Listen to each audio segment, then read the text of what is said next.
Juan capítulo 13, versículo 21 al versículo 35. Si estás tomando notas, el título de esta enseñanza es La comunidad del amor. La comunidad del amor. Acuérdate que el evangelista Juan, a partir del capítulo 13 hasta el capítulo 17, todo lo que tú encuentres del capítulo 13 hasta el capítulo 17 de Juan, es una sola enseñanza de Jesús. Es probablemente el discurso más largo de Jesús registrado en la Biblia. Y eso es bueno, que sepamos qué enseñó Jesús, que sepamos qué salió de la boca de Jesús. Este discurso es especial porque no es un discurso general para cualquier persona que ande por ahí escuchando. Este discurso es especial porque es una enseñanza detallada para los seguidores de Jesús. Este discurso no es para cualquiera que ande pasando por ahí. Este discurso es solo para los seguidores de Jesús. Jesús va a hacer unas exigencias muy fuertes que cualquier persona que no ha tenido un encuentro con Jesús no puede llevar a cabo. Vas a encontrar exigencias como la que vamos a ver el día de hoy. Jesús pidiéndote que ames al que está a tu lado como Él te ha amado. Ese tipo de exigencias no son para cualquier persona. Son solamente para las personas que han tenido un encuentro con Jesús. Entonces, no es válido agarrar estas enseñanzas y lanzárselas a la gente que no ha conocido a Jesús. El primer llamado para la gente que no ha conocido a Jesús es conocer a Jesús. Y una vez que has conocido a Jesús, adéntrate a esta enseñanza. Jesús solamente a sus seguidores les va a dar esta enseñanza que encontramos de Juan 13 a Juan 17. ¿Cuál va a ser su tema? La comunidad de Jesús. ¿Cómo es esta comunidad? ¿Cómo es este grupo de gente que lo que tienen en común es que son seguidores de Jesús? Ponte a pensar en eso. Fuente de vida, ¿qué tenemos en común? ¿Que a todos nos gusta el fútbol? No, a algunos nos gusta y a otros no. Fuente de vida, ¿qué tenemos en común? Que todos queremos aprender a cocinar. No, algunos esa es su pasión y otros no. Fuente de vida, ¿qué tenemos en común? Que todos esto y lo otro. No, lo que tenemos en común es que todos los que venimos a esta comunidad y somos parte de ella, somos seguidores de Jesús. Hemos decidido entregarle nuestra vida a Jesús. Eso es a lo que se refiere Jesús en esta enseñanza. ¿Qué es lo que Él espera de esta comunidad? Tienes que entender eso, que la palabra iglesia en el primer siglo, la palabra iglesia era un nombre genérico, era un nombre que se usaba como nosotros usamos la palabra junta o asamblea. Voy a hacer una junta con la gente que tiene las mismas aficiones que yo y esta va a ser la junta para organizarnos para hacer tal actividad. Y la gente usaba la palabra iglesia como nosotros usamos la palabra junta. Vamos a hacer una iglesia para ponernos de acuerdo para tal actividad. Y de repente, en medio de tanta gente diciendo voy a hacer mi iglesia, pero en el sentido secular, llega Jesús y dice, esta es mi iglesia. Yo voy a hacer también un grupo de gente, pero que van a tener en común que son seguidores míos. Voy a levantar mi iglesia, mi comunidad. Entonces, ¿qué es esta comunidad? ¿Qué espera Jesús de esta comunidad? Lo vamos a encontrar en estos capítulos. Entonces, como te dije hace un momento, no es algo que Jesús espera de todos, lo espera solamente de su comunidad. De hecho, el discurso empieza en el verso 31. Fíjate lo que dice el 13:31.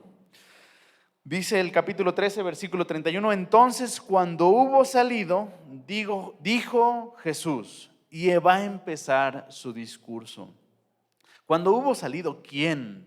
En el verso 30 dice, hablando de Judas, dice en el verso 30, cuando él, pues, hubo tomado el bocado, luego salió y era ya de noche.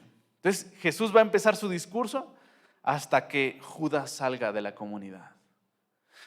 Jesús está con sus 12 discípulos y no empieza a enseñarles qué es lo que él espera de su comunidad hasta que Judas sale. Hasta que Judas sale. Jesús no espera que Judas cumpla lo que les va a decir a ellos. Judas no es parte de la comunidad, pero Jesús sí espera esto de sus seguidores. Entonces, ahorita que entremos a la enseñanza, no, cuando digamos, oye, tenemos que amar, no pienses en el presidente, no pienses en tu vecino que ni cristiano es, piensa en tú, como seguidor de Jesús, ¿qué espera Jesús de ti para esta comunidad? Dice el verso 21, ahora sí entramos, capítulo 13, verso 21. Vamos a ver cómo sale Judas y entramos ahora sí al discurso. 13:21 dice, habiendo dicho Jesús esto, se conmovió en espíritu y declaró y dijo, de cierto os digo, que uno de vosotros me va a entregar. La reacción de los discípulos es interesante. Dice, entonces los discípulos se miraban unos a otros, dudando de quién hablaba. Acuérdate que la escena en la que estamos es lo que todos conocemos como la última cena. Estamos en esa mesa donde todos están participando del alimento. De repente Jesús se levanta y le empieza a lavar los pies a sus discípulos, se vuelve a sentar y lo primero que les dice es, uno de ustedes me va a entregar, me va a traicionar, pero no cualquier traición.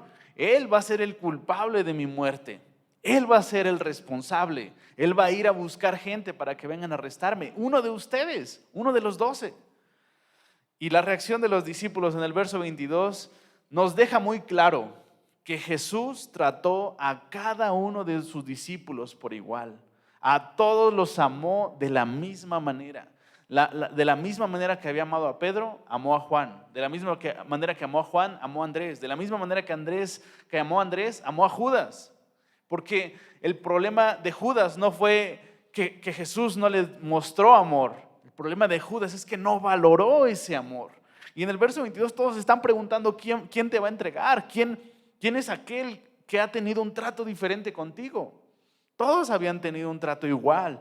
Y dice el verso 23, uno de sus discípulos al cual Jesús amaba, está hablando Juan de sí mismo, estaba recostado al lado de Jesús. A este pues hizo señas Simón Pedro para que preguntase quién era aquel de quien hablaba. Él entonces, recostado cerca del pecho de Jesús, le dijo, Señor, ¿quién es? ¿Quién es? Probablemente es una pregunta más personal entre Juan y Jesús. Jesús, ¿quién es? ¿Quién es el que te va a traicionar? Y respondió Jesús, a quien yo diere el pan mojado, aquel es Juan. Y mojando el pan, ¿lo dio a quién dice ahí? A Judas Iscariote, hijo de Simón. Y después del bocado, Satanás entró en él. Tú dices, pobrecito Judas, ¿qué culpa tenía de que Satanás entrara en él? No, en realidad desde el capítulo 13, verso 2, Satanás ya había estado poniendo cosas en el corazón de Judas. Y Judas había consentido esos pensamientos, esas cosas. Él no había hecho un esfuerzo para llevar la contra a aquellos pensamientos que a veces nos vienen en contra de Dios, en contra de la gente. Él había apapachado esos pensamientos y se dio lo que se tenía que dar. Satanás entró en él. Entonces Jesús le dijo, lo que vas a hacer, hazlo más pronto. Verso 28, pero ninguno de los que estaban a la mesa entendió por qué le dijo esto. Porque algunos pensaban, puesto que Judas tenía la bolsa en la que guardaba el dinero, que Jesús le decía, compra lo que necesitamos para la fiesta o que diese algo a los pobres. Todos pensaron, nadie se imaginaba que esa noche Jesús iba a morir. Nadie, a pesar de que Jesús se los estaba diciendo, nadie se lo imaginaba. Y Jesús, esta es la escena, todo lo que leímos, esta es la escena. De repente Jesús se sienta y dice, alguien de ustedes me va a traicionar. Me duele, me siento triste, dice que se conmovió su espíritu. Y de repente Pedro le hace señas a Juan, pregúntale quién. Y Juan al lado de él le dice, Jesús, ¿quién es? Pero le dice nada más ahí, cerquita. Jesús le responde, Juan, al que yo le vaya a dar el pan mojado, ese va a ser. Y cuando empezó a mojar el pan, yo creo que Juan ha de haber dicho que no me lo dio a mí. Y lo mojó y se lo entrega a Judas. Y todos vieron eso, pero solamente Juan había escuchado esto del pan. Entonces, cuando le da el pan a Judas, le dice, lo que vas a hacer, hazlo ya, yo no tengo problema en dar mi vida, a eso vengo yo, hazlo ya. Y eso se lo dijo en voz alta, y todos ahí en la mesa como, ¿De qué está hablando? ¿Cómo que hazlo ya lo que vas a hacer? Hay que llevarle dinero a los pobres, y aquí dice que también que va a preparar algo para otra cena, o qué va a hacer. Todos se quedaron así. Y lo que hace Judas es el verso 30 que hace rato leímos: cuando él pues hubo tomado el bocado, luego salió, y esta frase es interesante, dice, y ya era de noche. Y es interesante porque muy probablemente se está refiriendo al momento en el que pasó todo esto, ya era de noche. Pero es interesante que Juan lo remarque, porque Juan usa mucho juegos de palabras, ¿no? Luz, tinieblas, verdad, mentira, libertad, esclavitud. Y de repente mete esta frase, ya era de noche. Probablemente hablando del corazón de Judas, ¿no? No solamente hablando del momento en el que estaba pasando esta escena, sino de que ya era el corazón de Judas ya estaba muy oscuro, como cuando ya llega la medianoche. Ya era muy tarde para que Judas se echara para atrás. Y antes de pasar a la enseñanza central que está del verso 31 en adelante, es lo que quiero compartirles. Aprendemos mucho de Judas, pero solamente una cosa. Estaba tentado en apartar del verso 21 al 30 para hablar de Judas, pero creo que es más importante lo que vamos a ver el día de hoy. Sin embargo, creo que quiero dejarte con este punto. Lo que le pasó a Judas no fue de la noche a la mañana. No es como que Judas de repente era un gran seguidor de Jesús fervoroso y al otro día se levantó sin ganas de ser seguidor de Jesús y ya no quiso ser seguidor de Jesús. No, eso fue un proceso, un proceso. Judas fue consintiendo cosas en su corazón. Judas, otra vez, como dice esta frase, ya era de noche, ya era demasiado tarde. ¿Cómo se hace de noche? ¿Se hace de noche de un momento a otro? De repente son las 5:59, el sol todavía está todo lo que da y de repente a las 6 de la tarde, ¡pum!, ya está oscuro.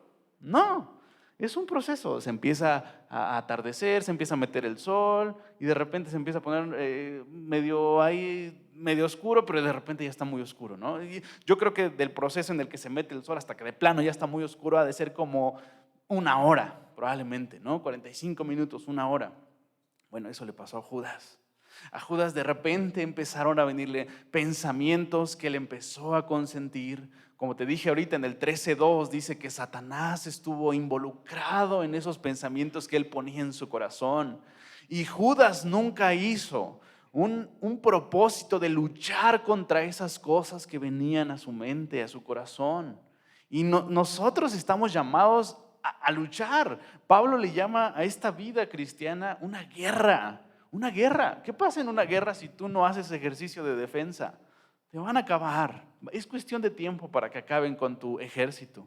Así es la vida cristiana. Es una guerra. No solamente es decirle sí al espíritu, es decirle no a la carne. Y ahí estaba Satanás poniendo pensamientos en el corazón de Judas. Y Judas, sí, ¿verdad? Porque son bien hipócritas. Sí, ya vio el Pedro que nada más hace como que levanta las manos, pero bien que andaba de chismoso. Sí, ahí en la iglesia me hirieron. El pastor se ve que nada más esto, lo hace por esto. Jesús, ¿cómo cree que no regañó a María aquella vez que derramó aquel perfume de alabastro? Hermanos, qué común es escuchar esas frases el día de hoy, ¿verdad? Qué común es escuchar a gente que ha tenido una experiencia de iglesia diciéndonos cómo deberíamos de ver las cosas de la iglesia. Sí, en la iglesia hay puro de esto, en la iglesia hay puro de esto. Ahí el hermano tal hizo esto. Y no nos damos cuenta que son pensamientos contra los cuales debemos de luchar. Va a pasar el tiempo, va a pasar el tiempo, va a pasar el tiempo. Y a esas mismas personas son las que de repente vemos que ya es muy de noche para ellos. Ya de repente empiezan a hablar no solamente mal de la iglesia, empiezan a hablar mal de Dios. No, yo ya no creo en Dios, ¿cómo va a existir un Dios que no sé qué? Es un proceso. Yo les animo, resistan cualquier pensamiento que vaya en contra de lo que Jesús piensa de su comunidad, de su iglesia, de Él. Y ahora sí, entramos al versículo 31. En el versículo 31 empieza lo grueso de la enseñanza. A los próximos 15, 20 minutitos vamos a dedicarnos a esto. Dice el 13:31. Entonces, cuando hubo salido, ahora sí aquí empezamos el discurso de Jesús, que va a acabar hasta el capítulo, ¿qué les dije? 17. El versículo 35 va a ser la primera parte, hasta el capítulo 17. El versículo 35 va a ser la parte de hoy, pero hasta el capítulo 17 va a acabar su discurso. Y este es lo primero, lo más urgente que Jesús les tiene que decir. Dice, acuérdense, Jesús está apurado con el tiempo. Judas ya salió.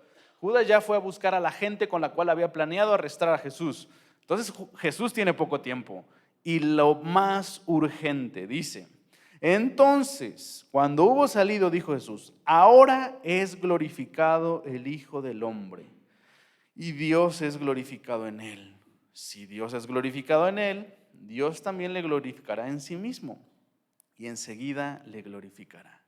Lo primero que Jesús les está diciendo es, por fin llegó la hora. Llegó la hora. Llegó la hora de mi gloria. Eso es lo que les está diciendo. Judas acaba de salir, va a ir por gente para arrestarme. Me van a arrestar y me van a crucificar. Esa es la hora de mi gloria. Llegó el momento de mayor gloria para mí. Una pregunta, ¿qué es gloria? Bueno, gloria es cuando se ven más claros los atributos de alguien, cuando se ven más claros las habilidades, las virtudes de alguien. Es un momento de gloria cuando de repente alguien demuestra sus atributos, ¿no? Sus habilidades. De repente alguien que sabe tocar mucho el teclado, y ese es su momento de gloria, donde todos pueden observar con más claridad las habilidades y las virtudes de una persona. Por ejemplo, Proverbios dice que la gloria de los jóvenes, ¿qué es? Su fuerza. El momento de gloria de los jóvenes es cuando demuestran lo que los hace diferentes a otra edad. Un niño no es tan fuerte como un joven, un anciano no es tan fuerte como un joven. La gloria de los jóvenes es su fuerza, donde se muestra sus virtudes en su fuerza, no tanto en su sabiduría, ¿verdad? Los jóvenes son más fuertes que sabios, por eso la gloria de los jóvenes es su fuerza, la gloria de los ancianos será su sabiduría. Entonces así, la gloria es cuando tú puedes ver con más claridad la virtud de alguien. Aquí está diciendo Jesús, llegó el momento donde van a ver más claro mis atributos, mis virtudes, quién soy. Este es el momento. Y muchos dirían, Jesús, pero ya hemos visto que has hecho un montón de cosas. Hemos visto que eres poderoso, echas fuera demonios, sanas enfermos, resucitas muertos. Jesús, ¿todavía no vemos verdaderamente tu gloria? Y Jesús dice, no. Llegó apenas la hora en la que la van a ver. Y yo creo que los discípulos esperaban, pues, ¿qué va a hacer? Pues va a ser algo súper espectacular, ¿verdad? ¿Y sabes a qué momento se refería Jesús? A la cruz. A la cruz.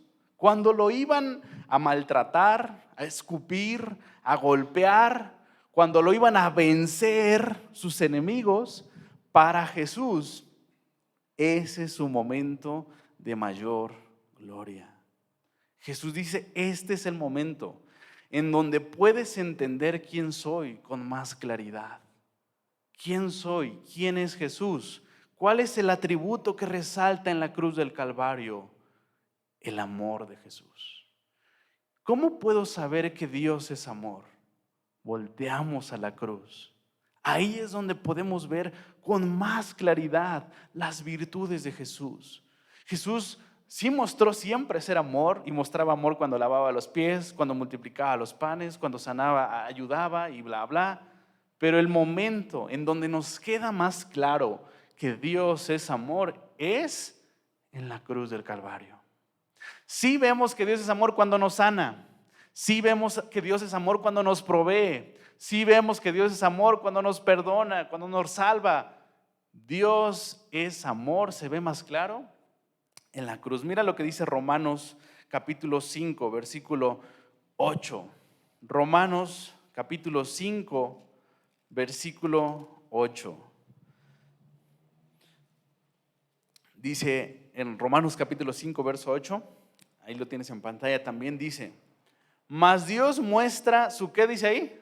Su amor por nosotros, para con nosotros. ¿En qué lo muestra? En que siendo aún pecadores nosotros, Cristo murió por nosotros. Él nunca esperó el primer paso del hombre para él dar el paso. Él no ama como nosotros. Nosotros amamos cuando una persona nos muestra cierto afecto, nosotros respondemos. Dios ama diferente que el ser humano. Dios ama no esperando a que tú des el primer paso. Él ama dando el primer paso. Te amo aunque seas un pecador. Y tú siendo un pecador, yo voy a dar mi vida por ti. No voy a esperar a que me muestres si eres digno o no eres digno. Yo te amo y voy a mostrar que te amo al ir a la cruz del Calvario, a pagar la deuda que tienes, a pagar por el pecado que tienes. Esa es la muestra de amor. Regresando a Juan 13, como te digo, ese es el momento de mayor gloria que Jesús le está diciendo a sus discípulos. Este soy yo. Este soy yo. ¿Quieren ver quién soy yo? ¿Quieren ver mi gloria? Soy lo que van a ver en la cruz. Entonces, nunca filtres quién es Dios a partir de lo que te pasó ayer. Nunca definas quién es Dios a partir de lo que te pasó el año pasado. Define quién es Dios a partir de lo que pasó en la cruz. Ahí Él definió quién es Él. ¿Cuál es su gloria? Este es el momento. Dice, llegó la hora donde voy a ser glorificado. A Moisés le pasó algo similar en Éxodo 33, no vamos a ir por allá, pero cuando Moisés le pide a Dios, muéstrame tu gloria, muéstrame quién eres. ¿Sabes cuál fue la conclusión de Moisés después de haber visto un poquito de Dios? Porque Dios le dijo, no me vas a ver todo porque vas a explotar, Moisés, pero te voy a dejar ver un poquito de mí. ¿Y sabes cuál fue la conclusión de Moisés? Jehová, Jehová, grande en misericordia, lento para la ira, grande en misericordia, ese eres tú. Vi un poquito de ti y me doy cuenta que amas a los que no merecen ser amados. Y Jesús llega y dice, ¿quieren que les demuestre eso? ¡Pum! Y se sube a una cruz a pagar por nosotros. No solamente observes este texto, si has estado en Juan, acuérdate de Juan 1. ¿Quién es Jesús? El Verbo hecho carne. Aquel eterno se hizo carne y Él va a subir a la cruz para pagar por nuestros pecados. Dime si eso no es amor. Fíjate hasta dónde es capaz de llegar el amor de Jesús para rescatarte, tomar tu lugar en la cruz. Llegará el verso 33 entonces de capítulo 13 y va conectado porque dice, hijitos, aún estaré con vosotros un poco. Me buscaréis, pero como dije a los judíos, así os digo ahora a vosotros, a donde yo voy, vosotros no podéis ir. Voy a ir a la cruz. Va a haber un pequeño espacio donde nos van a separar entre la cruz y la resurrección de Jesús. Va a ser pequeñito, pero tengo que ir a enfrentar la cruz yo solo. Dice el verso 34, un mandamiento nuevo les doy, que se amen, ¿quién a quién? Unos a otros. Entonces Jesús le está diciendo, un minutito más, minutitos más, ahí viene Judas, va a llegar por mí, me voy, no podrán ir. Les doy el mandamiento más importante que les tengo que dar. Este es el mandamiento, este es el mandamiento. ¿Cuál es el mandamiento? Lo volvemos a leer, que se amen unos a otros, como yo os he amado, que también se amen unos a otros. ¿Cuál es el mandamiento más importante que Jesús le está dando a su comunidad a la hora de irse? Ámense. Ámense. Ese es el encargo. Este es el encargo, discípulos, que los va a distinguir de cualquier otra comunidad. ¿Por qué es diferente a la comunidad de Jesús, a la comunidad de allá, a la comunidad de allá, a los que se reúnen para esto, a los que se reúnen? ¿Cuál es lo diferente? ¿Qué es lo diferente que tiene la comunidad de Jesús? Exacto. Esta comunidad será diferente. A ustedes los van a distinguir porque ven que se aman unos a otros. ¿Cómo deben de amarse? No como ellos piensan que se debe de amar. Oh, yo pienso que esto es amor, entonces hago esto. No se van a amar como las civilizaciones alrededor se aman, porque ellos tienen su definición de amor. Para ellos, tolerarte es amarte. No se van a amar como el antiguo pacto decía que debías de amar al otro. Ama a tu prójimo como a ti mismo. Jesús dice, aquí va a ser diferente. Esta no es la comunidad del antiguo pacto. Esta no es la comunidad de, ¿cómo se llaman allá afuera? Esta es la comunidad de Jesús y se van a amar como yo los he amado.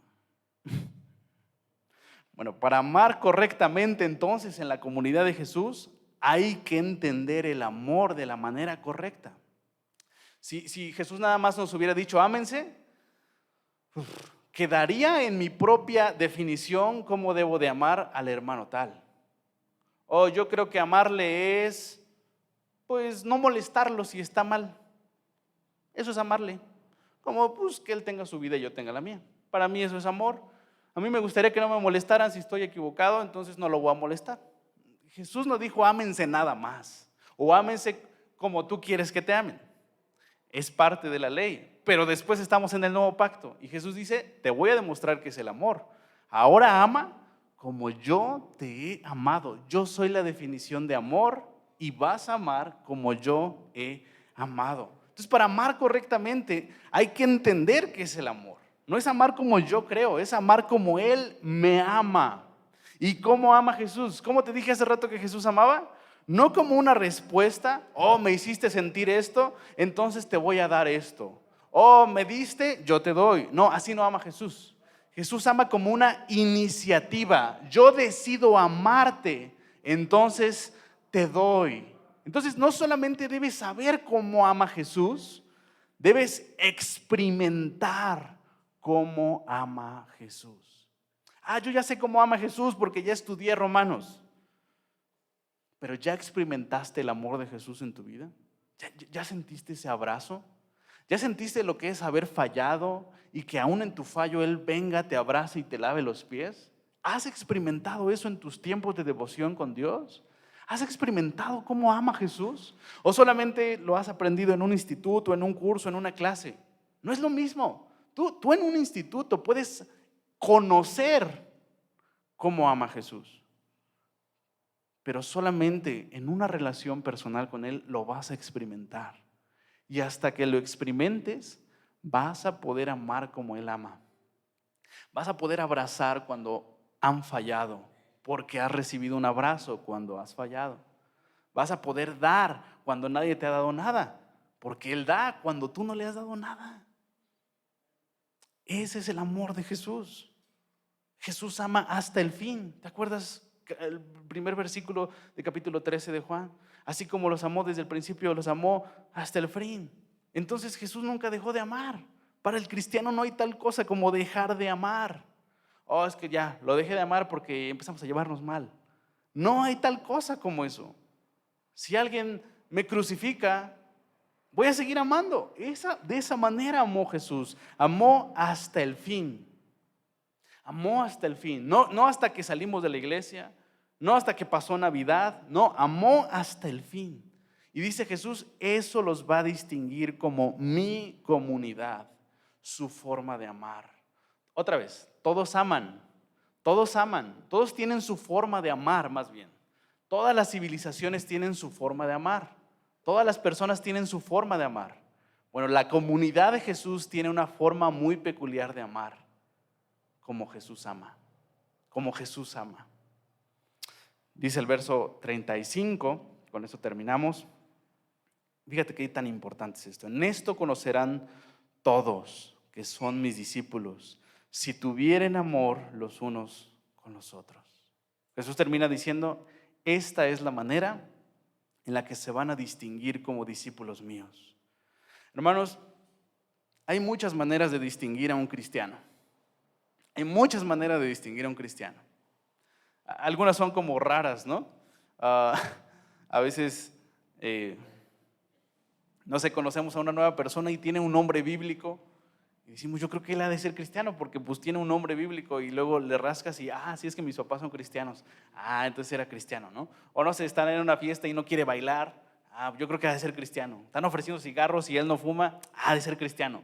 Hay muchas maneras de distinguir a los cristianos. O incluso lo que creen los cristianos, ¿no? Las enseñanzas que ellos creen, la vida moral que ellos llevan. Pero lo que Jesús quería que fuese su brillo era su manera de amar, que aman como Jesús. Y yo sé que tenemos muchos testimonios de la comunidad de Jesús, de gente que no ama como Jesús. Tristemente, hay muchos testimonios de gente que dice, yo soy de la comunidad de Jesús, pero no ama como Jesús, ama como a ellos les parece. Cuando quieren amar, aman, y cuando no les conviene, no aman. Yo sé que hay muchos, y si te pregunto aquí, cada uno me podría decir 10 personas, yo creo, que conoce así. Pero creo que también hay muchos testimonios de gente que sí ha amado como Jesús, de gente que sí ama como Jesús. Yo sé que hay gente que está en el proceso de ser transformada y que a lo mejor ahorita no lo ves amando como ama Jesús, pero va mejorando y vas a ver que en años lo vas a ver dando más tiempo, más dinero, más servicio a los demás. Pero aún así, yo creo que hay gente, yo conozco a gente de la comunidad de Jesús que sí ama como Jesús. En la historia de la iglesia también puedes ver gente que ha amado como Jesús, misioneros que han dado su vida, que se han ofrecido como esclavos en una comunidad de esclavos para hablarle a los esclavos. Dime si eso no es amar como Jesús. Esta comunidad es real porque sí hay gente que ha amado como Jesús. Y dice Jesús, cuando la gente vea eso, lo mínimo que va a entender es que esto es real.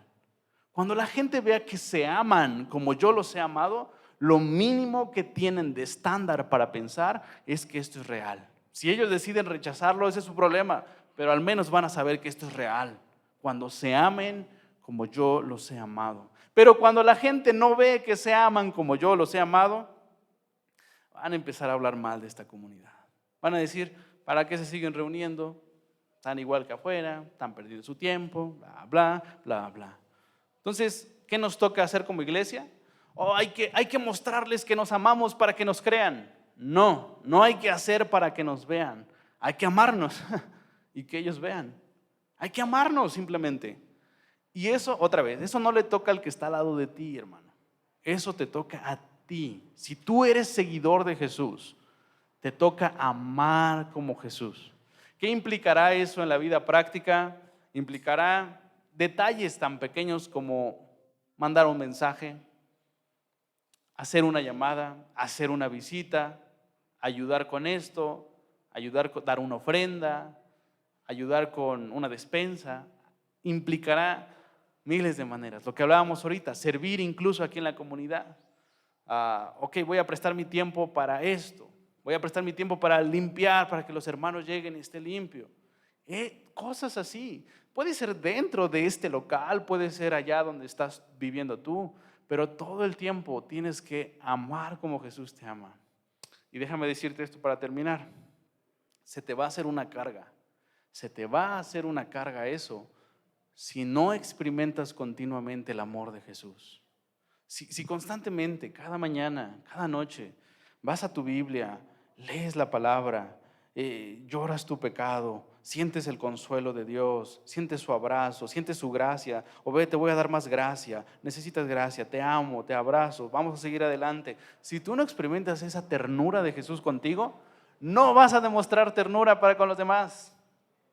Si tú no experimentas eso, si tu vida, si tu comunión con Dios es nomás esforzarte y echarle ganas para que Dios no te castigue, ¿cómo crees que vas a tratar a los demás? Esfuérzate, si no te voy a castigar. Hermanos, este amor solamente fluye cuando yo he entendido cómo me ama Él. Ama a los demás como yo te he amado. Entonces el primer paso es experimentar cómo Él me ha amado para entonces amar.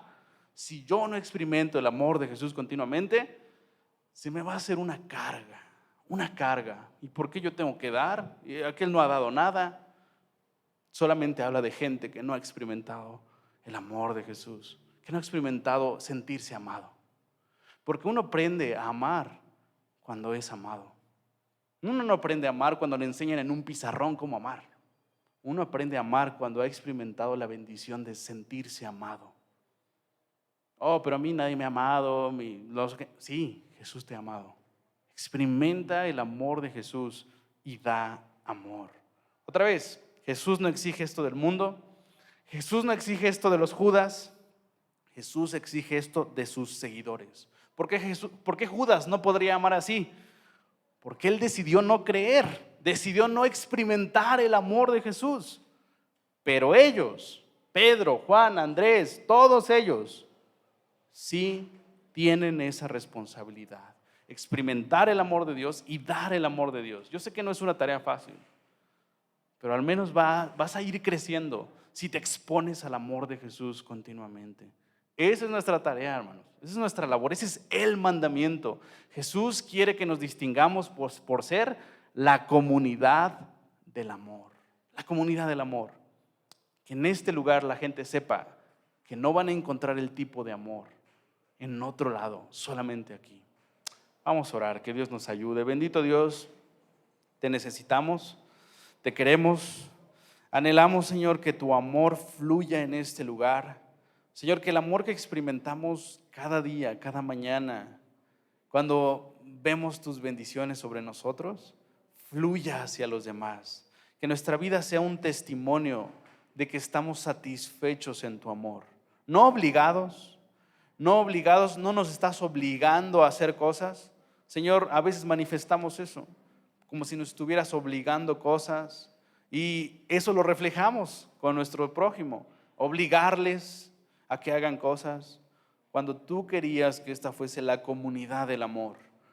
Gente, personas que se sintieran amadas y que por eso dieran amor a los demás. Señor, que de esta comunidad solamente fluya amor, amor como tú lo das. Señor, tú definiste el amor en esa cruz. La gente ha definido el amor el día de hoy. No te metas conmigo y yo no me meto contigo. Esa es la definición del mundo el día de hoy. Pero tú definiste el amor en una cruz. Sí me voy a meter contigo y voy a dar mi vida por ti. Ayúdanos, Señor. Ayúdanos a dar ese tipo de amor. Sé que ninguno de los que estamos aquí lo ha logrado alcanzar, pero vamos en camino. Señor, que en los próximos meses las opiniones acerca de tu iglesia cambien. Que dejen de ser, son unos hipócritas, no se preocupan por mí, a hacer, ellos aman como Jesús ama. Señor, ese fue el encargo. Ayúdanos, te necesitamos. Has mostrado nuestra debilidad hoy. Ayúdanos. No solamente queremos ser una comunidad, Señor, que cumple años. Hoy cumplimos 8 años, pero queremos ser tu comunidad. Queremos ser tu comunidad. Queremos ser como tú quieres que seamos. Si no, de nada serviría estar juntos, si no nos distinguimos como la comunidad que tú quieres que seamos. Ayúdanos, Señor. Sé que tú lo vas a lograr, sé que tú lo vas a hacer. Encuéntranos en el nombre de Jesús. Amén y amén.